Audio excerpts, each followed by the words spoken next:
Hi, this is Eric with Blue Mountain Precision. I just want to give a little tech tip to a lot of you guys out there that are mounting scopes on hopefully custom rifles that I've built you.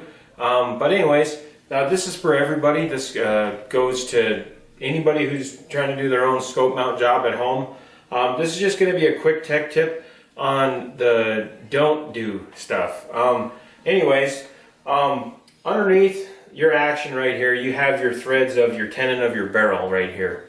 And in this front screw hole, and it just depends on what style action you have, what kind of rifle you have. You got to really pay attention to that. If you see inside of a screw hole that there's threads of your chamber, don't ever put a screw down into it and put pressure on top of one of those threads. It will make terrible accuracy because all that vibration and everything goes into your scope. Lots of issues can happen. You won't maintain zero on your rifle. I've found a lot of customers' rifles that have came in here in evaluations where this screw here will have a mark through it from a thread when it was screwed down onto it. So you know that was a problem, that was an issue. This is a Picatinny rail from Tally, 20 MOA, Remington cut on it. This is one of my custom rifles here. We've got a Defiance action with the Remington port length and Remington rear bridge on it. So this accepts a Remington 700 Picatinny rail, and this particular guy wants this on his rifle. So anyways, I'm going to illustrate something.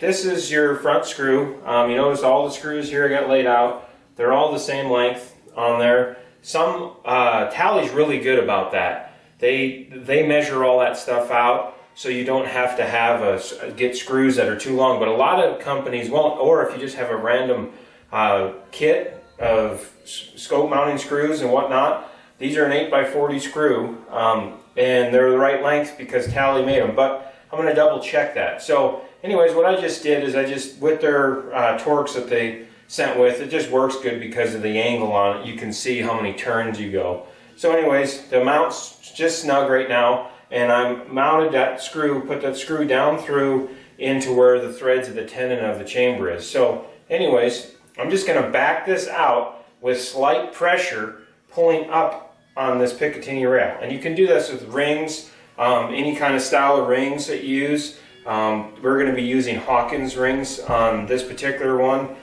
his tactical rings. Awesome rings. Look into Hawkins Precision. And these are his hybrid rings, which are all inclusive for the Remington, but these only come with the smaller screw holes. Hopefully he'll get bigger ones before long, so we can put them on these as well. So anyways, here's the Torx. Everything's tight, as you can see, and I'm gonna back this out, and my indicator is this little L-shaped Torx from Tally. It's a 15 Torx, T15. So there I'm a half, there I'm 1, 1.5, 2, 2.5, 3, 3.5.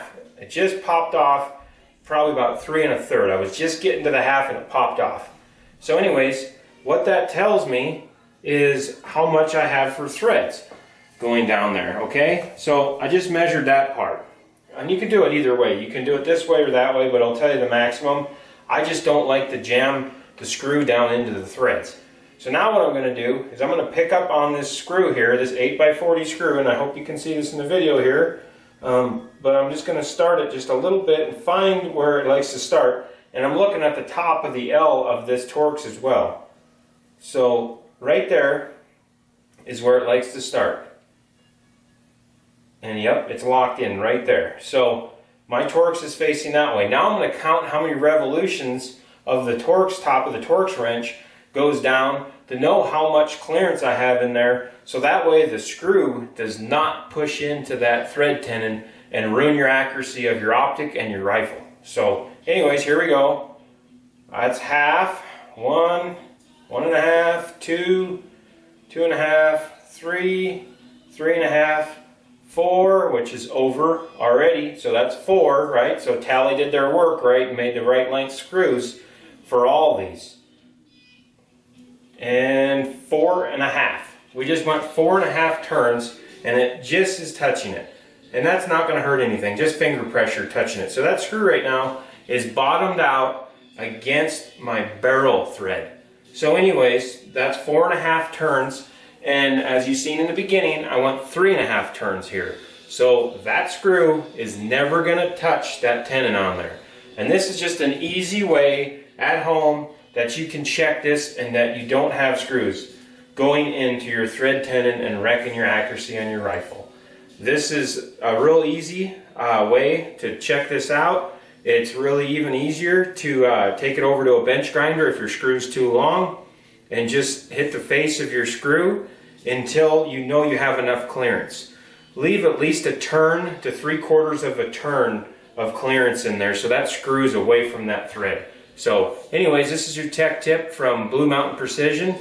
Shoot right, shoot straight.